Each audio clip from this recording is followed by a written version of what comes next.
नमस्कार दोस्तों, आज के इस वीडियो में हम लोग पढ़ने वाले हैं अव्ययी भाव समास। तो फ्रेंड्स, आज की इस वीडियो के साथ मैं अनुराधा और आप देख रहे हैं आपका अपना चैनल अनु मिस यूट्यूब हिंदी चैनल। तो जैसा कि समास का पहला वीडियो हम लोगों ने देख लिया है, उसमें हम लोगों ने पढ़ लिया है समास की जितने भी बेसिक चीजें होती हैं। आज के इस वीडियो में हम लोग सबसे पहला जो हमारा समास होता है अव्ययी भाव समास, इसे हम लोग पढ़ेंगे। अव्ययी भाव समास।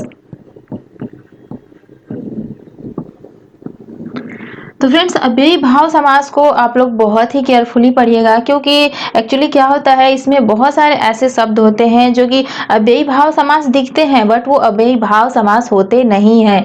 तो बहुत सारी ऐसी वीडियो आपको यूट्यूब पे मिल जाएगी जिसमें कि आपको बहुत चीजें गलत भी मिलेगी। तो आप जो है यहाँ पर थोड़ा ध्यान दीजिएगा कि अव्ययी भाव समास क्या होता है और इसमें कौन कौन से शब्द आपके आते हैं। तो चलिए स्टार्ट करते हैं और सबसे पहले हम लोग ये जान लेते हैं कि अव्ययी भाव समास का शाब्दिक अर्थ क्या होता है। तो यहाँ पर आप देख रहे हैं अव्ययी भाव।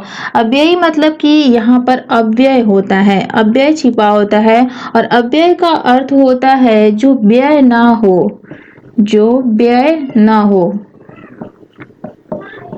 यानी कि जो नष्ट ना हो, जिसे कि परिवर्तित नहीं किया जा सके, वो होता है अव्यय। और अव्ययी भाव समास में जब अव्यय है, इसका मतलब कि यानी कि इसमें ऐसी चीजें मिलेगी, ऐसा भाव होगा जहां पर कि जिसे परिवर्तित नहीं किया जा सकता है। तो अब यहाँ पर अव्ययी भाव समास में आपका होता है प्रथम पद प्रधान होता है, प्रथम पद प्रधान होगा और उत्तर पद जो है वो गौण होगा।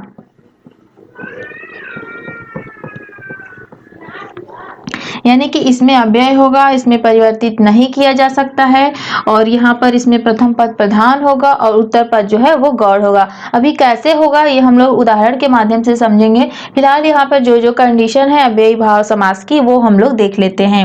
अव्ययी भाव समास में एक चीज और होता है कि इसमें पहला पद जो होता है आपका उपसर्ग होता है या फिर आपका अव्यय हो सकता है। यानी कि ये भी दोनों कंडीशन होती है। जैसे कोई शब्द दिया है तो पहला जो हमारा शब्द है इसमें, यानी कि इसमें उपसर्ग भी हो सकता है और अव्यय भी हो सकता है। तो जहां पर उपसर्ग होगा या जहां पर अव्यय लगा होगा जिस शब्द में, वो हमारा अव्ययी भाव समास होता है। लेकिन कुछ ऐसे शब्द भी होते हैं जिसमें उपसर्ग लगा होता है, लेकिन उपसर्ग होते हुए भी वो शब्द जो है हमारा अव्ययी भाव समास नहीं होता है। क्यों नहीं होता है, अभी हम लोग उसे देखेंगे। तो फिलहाल ये तो रही हमारी कंडीशन की अव्ययी भाव समास का पहला पद जो है, यानी कि पहला पद आपका प्रधान होगा, उत्तर पद गौण होगा और इसमें कंडीशन है कि जो है इसमें उपसर्ग या फिर अव्यय लगा होगा, या फिर जो है एक और कंडीशन है कि अव्यय में, यानी कि अव्ययी भाव समास में इसकी सबसे बड़ी प्रधानता ये है कि इसे परिवर्तित नहीं किया जाएगा, यानी कि इसे बदला नहीं जा सकता है। अब चलिए इसे उदाहरण के माध्यम से समझते हैं कि अव्ययी भाव समास में कौन कौन से उदाहरण हमारे आ सकते हैं। तो आगे बढ़ने से पहले यहाँ पर हम लोग एक चीज जान लें कि अव्यय पद क्या होता है। अभी हमने कहा कि इसमें अव्यय होता है, तो सबसे पहले हमें ये जानना जरूरी होगा कि अव्यय पद क्या होता है। तो फ्रेंड्स, अव्यय पद वे होते हैं जिनके रूप में लिंग, वचन, पुरुष, काल के कारण कोई परिवर्तन नहीं होता है। काल के कारण कोई परिवर्तन नहीं होता है, यानी कि कोई भी विकार उत्पन्न नहीं होना चाहिए,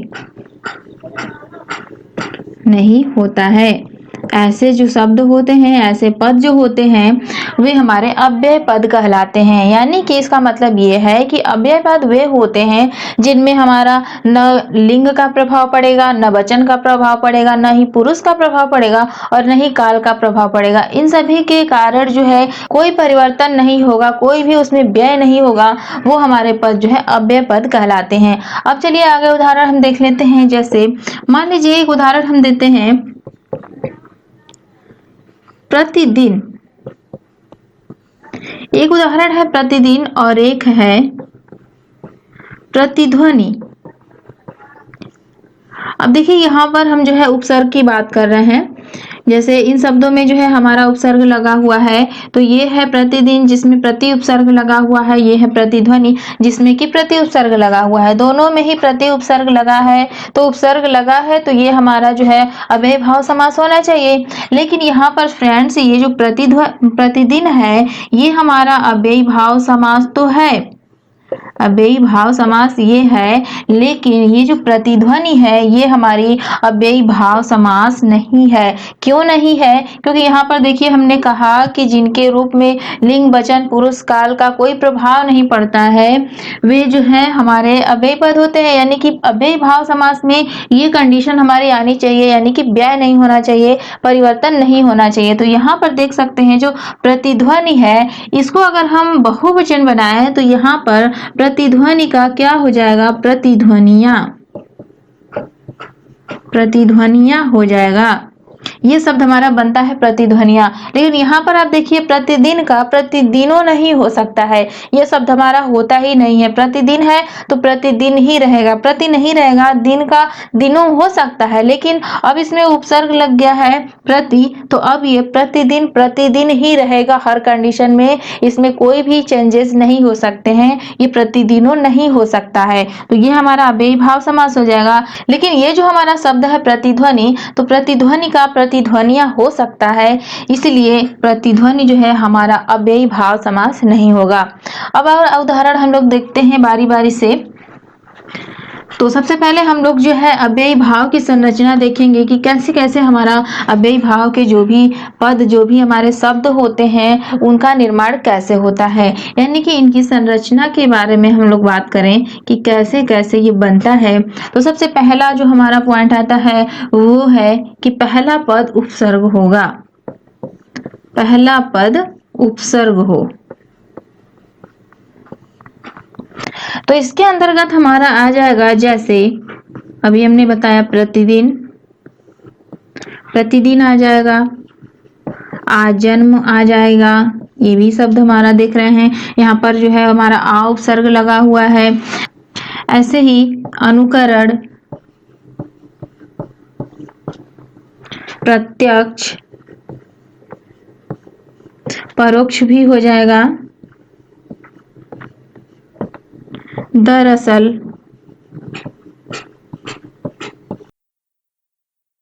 ऐसे ही बहुत सारे उदाहरण जो है आपको मिल जाएंगे। तो यहाँ पर आप देख रहे हैं कि जितने भी उदाहरण हमने लिखे हैं इसमें जो है लिंग वचन पुरुष काल की वजह से कोई भी चेंजेस नहीं होंगे। जैसे प्रतिदिन का हमने बताया प्रतिदिनों नहीं हो सकता है, वैसे ही आजन्म का आजन्मों नहीं होगा, ये आजन्म ही रहेगा। यानी कि ये आल लग जाने के कारण ये जैसा है वैसा ही रहेगा और ना ही ये अपने बगल वाले को चेंज होने देगा। तो आजन्म का आजन्म ही रहेगा, इसमें आ प्रत्यय लगा है, इसमें जो है आ उपसर्ग लगा है, तो आजन्म का आजन्म ही रहेगा, इसमें आ उपसर्ग लग गया है। यहाँ पर देखिए अनु उपसर्ग लगा है, अनुकरण का अनुकरणों नहीं होता है, ये शब्द नहीं होता है।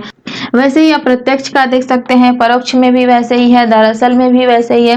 तो ये सारी चीजें जो है आपको मिल जाएंगी। अब उसके बाद यहाँ पर जैसे मान लीजिए हमने कहा कि प्रथम पद जो है हमारा प्रधान होगा।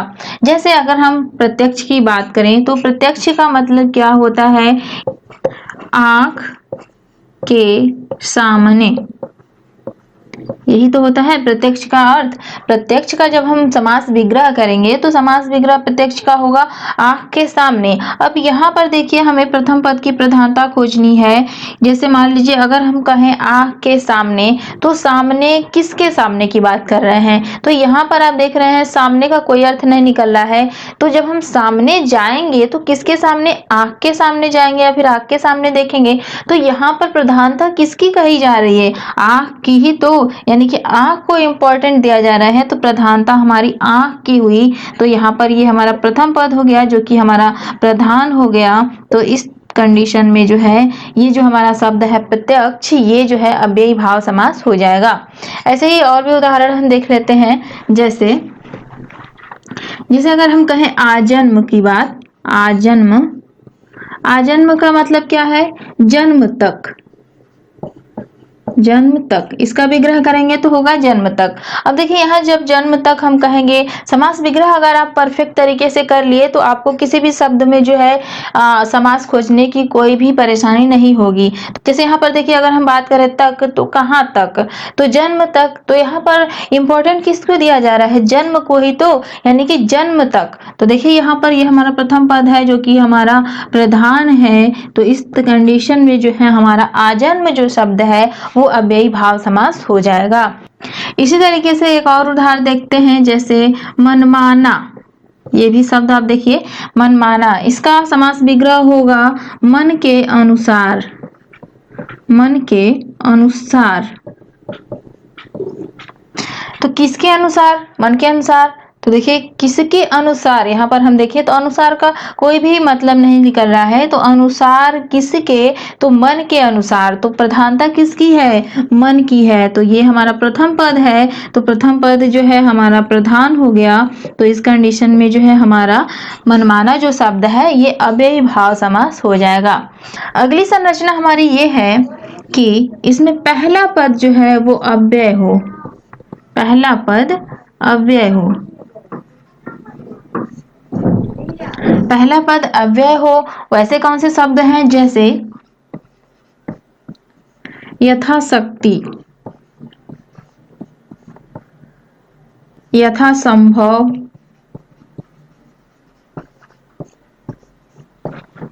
यथाक्रम, इस तरीके से जो शब्द हमारे आते हैं वो आपके अव्यय जो है, पहले पद जो है अव्यय होते हैं, और ऐसे शब्द जो है हमारे अव्ययी भाव समास होते हैं। अब यथाशक्ति जो है, अब यथाशक्ति का यथाशक्तियां नहीं होगा, यानी कि इस पर कोई भी प्रभाव आपका वचन का नहीं पड़ेगा। ऐसे ही यथासंभव है तो यथासंभव नहीं होगा, सॉरी यथासंभव है, यथासंभव का यथासंभव नहीं होगा। वैसे ही यथाक्रम का यथाक्रमो नहीं होगा, क्रम का क्रमो हो सकता है, लेकिन जब यथा इसमें जुड़ गया है तो यथाक्रमो नहीं होगा। तो ये हमारा रहा पहला पद अव्यय हो। अब उसके बाद नेक्स्ट देखते हैं, अभी संरचना खत्म होने के बाद बहुत सारे कुछ ऐसे उदाहरण है जिसे हम लोग सॉल्व करेंगे। तीसरी संरचना ये हमारी ये है कि दूसरा पद अव्यय हो, दूसरा पद अव्यय हो।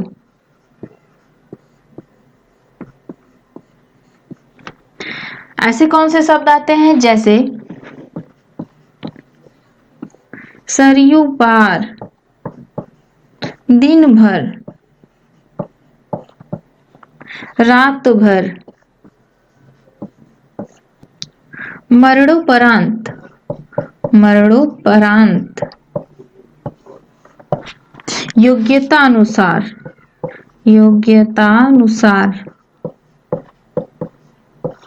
यहाँ पर ये सब जितने भी हमारे ऐसे शब्द होते हैं जिसमें कि दूसरा पद हमारा अव्यय होता है, जैसे देखिए सरयू पार में हमारा पार जो है ये हमारा जो है अव्यय है। इसी तरीके से दिन भर में भर है, रात भर में भी हमारा भर है, मरणोपरांत में देखिए यहाँ पर जो है आपका मरण और उपरांत यहाँ पर जो है लास्ट में आपका अव्यय लगा हुआ है। तो ये सब भी पद हमारे जो है दूसरे पद जो है अव्यय हैं, और इन सब पद में भी हमारा अव्ययी भाव समास है।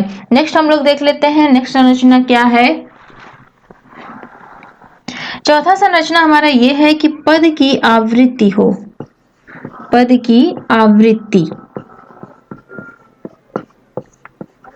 जैसे दिनों दिन, रातों रात,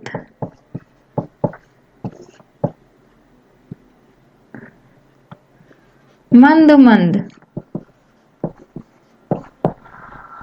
पल पल,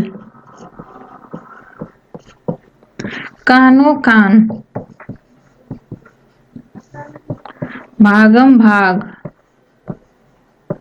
ये सारे जितने भी हमारे शब्द हैं ये हमारे जो है अव्ययी भाव समास में ही आते हैं। तो ये तो रही हमारी संरचना। हम लोगों ने देखा कि अव्ययी भाव समास जो है किस किस तरीके से बनता है। इसकी संरचना जो हमारी 4 प्रकार की थी। पहला था कि हमारा पहला पद उपसर्ग होगा, दूसरा था कि पहला पद अव्यय होगा, तीसरा था कि दूसरा पद हमारा अव्यय होगा और चौथा था कि पद की आवृत्ति होगी।